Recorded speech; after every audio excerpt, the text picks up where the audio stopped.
Hello दोस्तों, आपका स्वागत है मेरे चैनल पे। तो आज हम पढ़ने वाले हैं डाटा लेक। ठीक है, इसका कॉन्सेप्ट देखेंगे, इसके डायग्राम देखेंगे और इसके एग्जांपल देखेंगे। ठीक है, क्या सब कुछ चीज़ें इसके अंदर। तो चलिए शुरू करते हैं। तो चलिए देखते हैं किस तरह काम करता है। तो ये एक सेंट्रल लोकेशन है, ठीक है, जहाँ पर जो भी डाटा उसको स्टोर करेंगे रॉ फॉर्मेट में। तो यार जब हमने डाटा वेयर हाउस देखा, ठीक है, हमने डाटा मार्ट देखा। अगर आपने नहीं देखा तो आप प्रीवियस वीडियो देख सकते हैं, वहाँ पर क्या था। ठीक है, तभी आप डाटा लेक वीडियो देखो, आपको और अच्छे समझ में आएगा। तो यार डाटा लेक में क्या है कि सिंपली ये एक लेक की तरह है। ठीक है, जैसे आप एक किस्म से वो भी कह सकते हो कि टाइप ऑफ डस्टबिन में कह सकते हो। क्योंकि डस्टबिन में क्यों कह रहा हूँ, क्योंकि यहाँ पर जितना भी अनस्ट्रक्चर्ड डाटा यहाँ पे जो रॉ फॉर्मेट में है उसको स्टोर कर रहे हैं।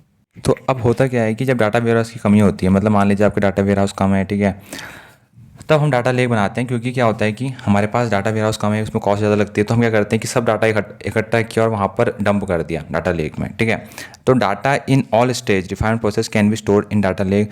जो भी रिफाइनमेंट प्रोसेस है, ठीक है, वहाँ पर भी अगर हमें थोड़ा बहुत भी रिफाइन है, मतलब हमें एक किस्म से कोई भी जो प्रोसेस है, कोई भी स्टेज में हम उसको वहाँ पर डंप कर सकते हैं डाटा को डाटा लेक में। ठीक है, अब क्या है, जो प्रोसेस होती हैं सब जो भी डाटा टाइप्स होते हैं, जैसे कि इसमें अनस्ट्रक्चर्ड, स्ट्रक्चर्ड, सेमी स्ट्रक्चर्ड, ठीक है, इमेज हो गई, वीडियो हो गई, ऑडियो हो गई, सब इसी के अंदर आ जाती है हमारे डाटा लेक के अंदर।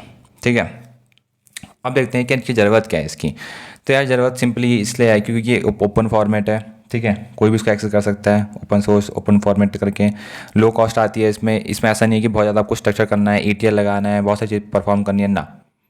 बस यहाँ रॉ डाटा लिया, फेंक दिया यहाँ पर, ख़त्म।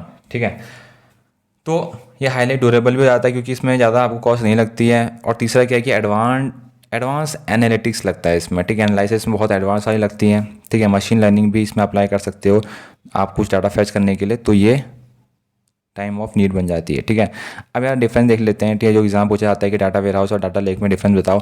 तो टाइप ऑफ डाटा, ये यहाँ एट्रीब्यूट्स दे रखे हैं। जो type of data warehouse में स्ट्रक्चर डाटा होता है, लेकिन डाटा लेक में आपका रॉ डाटा होता है। जैसे कि मैंने कहा, डंप कर दिया अपने जो भी हमारा रॉ डाटा हमारे पास था। ठीक है, दूसरा स्कीमा क्या है, इसमें जो स्कीमा होती है वो राइट में होती है लिखने में, इसमें रीड में होती है। ठीक है, अब स्कीमा क्या होता है, स्कीमा से कुछ नहीं, जो भी एट्रीब्यूट्स होते हैं, जो भी हमने स्ट्रक्चर एट्रीब्यूट बनाए होते हैं फैक्ट टेबल में, उन्हीं को हम स्कीमा बोलते हैं। अब फैक्ट टेबल क्या होता है, फैक्ट कुछ नहीं, एक टेबल टाइप की है। ठीक है, अब ऐसे डीप में जाते रहेंगे तो बहुत बड़ा टॉपिक हो जाएगा। आप एक इसमें पूरी सेपरेट वीडियो बना रखी है, स्कीमास क्या होते हैं, डाटा ले सिंपली स्टार स्कीमा, स्नोफिल स्कीमा, वहाँ पर सब कुछ समझा रखा है डिटेल में। ठीक है, तीसरा आता है यूज़र्स। अब डाटा वेयर हाउस में बिजनेस एनालिस्ट होते हैं। ठीक है, वहाँ पर काम करने के लिए डाटा लेक में वहाँ डाटा साइंटिस्ट होते हैं और डेवलपर और बिजनेस एनालिस्ट काम करते हैं। ठीक है, डाटा लेक में। अब सिक्योरिटी, जो डाटा वेयर हाउस होता है वो ज़्यादा सिक्योर होता है स्टोरेज के मामले में, लेकिन डाटा लेक में ये एक चैलेंज रहता है क्योंकि यहाँ पर क्या है कि एक्सेसिबिलिटी बहुत ज़्यादा है, कि वहाँ पर कोई भी एक्सेस कर रहा है, कोई भी आ रहा है, एक्सेस करा जा रहा है। तो डाटा लेक में सिक्योरिटी एक बड़ा चैलेंज बन के आ जाती है। ठीक है, और टाइप्स ऑफ एनालिटिक जो एनालिसिस क्या अप्लाई होती हैं डाटा वेयर हाउस में, बिजनेस इंटेलिजेंस हो गया, विजुलाइजेशन हो गया, बैच का रिपोर्टिंग का, वो सब अप्लाई होता है आपका डाटा वेयर हाउस में। लेकिन डाटा लेक में डाटा डिस्कवरी हो गया, मशीन लर्निंग हो गया, ये सब अप्लाई हमारा डाटा लेक के अंदर होता है।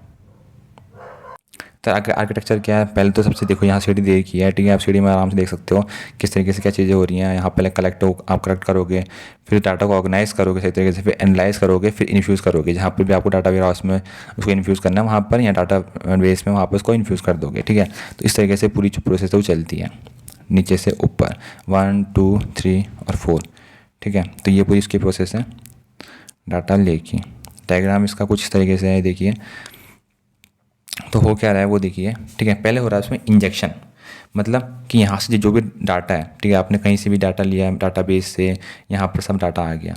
ठीक है, इंजेक्शन ये पहला पार्ट है, फर्स्ट पार्ट इंजेक्शन। ठीक है, अब दूसरा, इसको आपने स्टोर किया, स्टोरेज वाला सेक्शन। ठीक है, जहाँ पर सब जगह से लिया उसको स्टोरेज एरिया में आपने डाल दिया।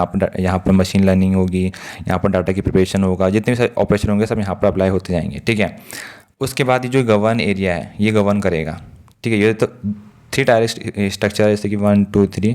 ठीक है, ये गवर्न वाला इसको गवर्न करेगा स्टोर हाउस को, फिर इसमें अप्लाई होगा। ठीक है, अप्लाई क्या होगा, देखो यहाँ सेकंड और थर्ड जो प्रोसेस है वो यहीं पर हो रही है, सेकंड और थर्ड। ठीक है, यहाँ पर अप्लाई होगा, जैसे डैशबोर्ड हो गया, ऑटोमेशन हो गया, एप्लीकेशन हो गया, वो सब यहाँ पर अप्लाई होगा। ठीक है, अब ये देख लेते हैं कि सेकंड और थर्ड प्रोसेस क्या थी हमारी, बताइए। सेकंड थर्ड प्रोसेस हमारी थी ऑर्गेनाइज और एनालाइज करना। तो ऑर्गेनाइज और एनालाइज हमारा स्टोर हाउस में हो रहा है, यहाँ पर ऑर्गेनाइज हो गया और यहीं पर एनालाइज हो गया। ठीक है, फिर दोबारा से चौथी स्टेज से दोबारा से फर्स्ट स्टेज में चल जाएगा ये दोबारा से, ठीक है। इस तरीके से होगा।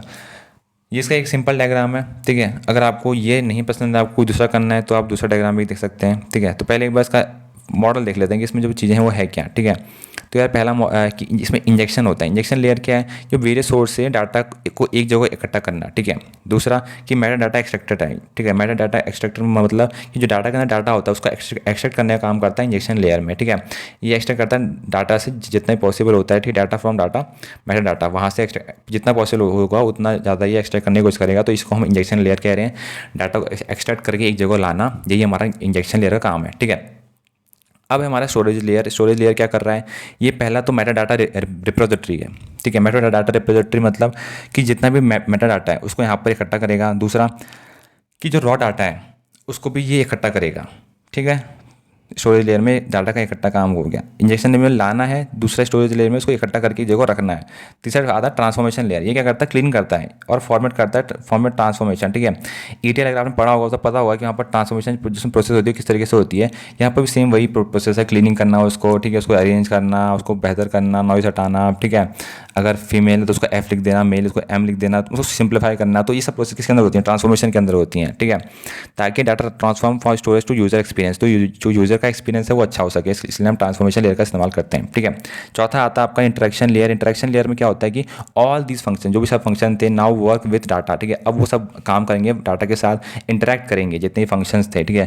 इसमें आता है आपका विजुअलाइजेशन, एनोगेशन, सिलेक्शन, फिल्टरिंग करना डाटा का। अब ये डाटा के साथ यहाँ पर अपना जो असली काम है वो करेंगे। अभी तक हमारे पास रॉ डाटा था। अब उस रॉ डाटा में हम कुछ लॉजिकल या फिर कुछ कह सकते हैं कंस्ट्रक्टिव चीज़ें करने की कोशिश करेंगे, ठीक है। तो इसका एक डायग्राम देख लेते हैं, जो एक थोड़ा बेटर डायग्राम है, कैसे कि उसमें थोड़ा अच्छे से और समझ में आएगा, वो देख लेते हैं। तो यार ये डायग्राम है इसका, ठीक है। आपको दिख रहा होगा सबसे नीचे लेयर में इंजेक्शन लेयर, दूसरा स्टोरेज, फिर तीसरा ट्रांसफॉर्मेशन, चौथा आपका इंटरेक्शन लेयर, ठीक है। अब ये देखिए यहाँ पर हो क्या रहा है, इंजेक्शन लेयर में डाटा कन्फिगर हुआ, मेटा डाटा एक्सट्रैक्टर से यहाँ पर आया, डाटा इंजेक्शन हुआ, यहाँ पर डाटा आ रहा है। स्टोरेज लेयर में आपने मेटा डाटा को स्टोर कर दिया, डाटा एक्सेस इंटरफेस में यहाँ पर आपने डाटा वेयर हाउस में और नीचे फ्लैट फाइल्स में उसको स्टोर कर दिया। आपको फ्लैट फाइल दिखते होंगी, ये फ्लैट फाइल्स हैं, ये आपको डाटा वेयर हाउस में आपने स्टोर कर दिया, ठीक है। फिर आपके हो गए आपके डाटा क्लीनिंग में चले गया, ठीक है। यहाँ से डाटा क्लीनिंग में चले, डाटा एक्सेस इंटरफेस है। फिर ट्रांसफॉर्मेशन टूल, यहाँ उसको ट्रांसफॉर्म जो भी करना है वहाँ पर ट्रांसफॉर्मेशन अप्लाई कर दिया, ठीक है। फिर यहाँ पर मेटा डाटा मैनेज करेगा और डाटा को एक्सप्लोर करने में यहाँ मदद करेगा। तो एग्जाम में ये सिंपल डायग्राम है, बहुत हेल्प करेगा। कहने का मतलब किस तरीके से एग्जाम को आपको लिखना होगा, तो किस तरह से लिखोगे, इंजेक्शन लेयर में आप लिखोगे कि आपने पहले डाटा को एक्सट्रैक्ट किया, ठीक है। यहाँ पर आप सिंपली क्या कर दोगे, आपको डाटा को एक्सट्रैक्ट किया हमने, बहुत सारे डाटा बेस हैं, डाटा बेस कन्फिगर से, ठीक है।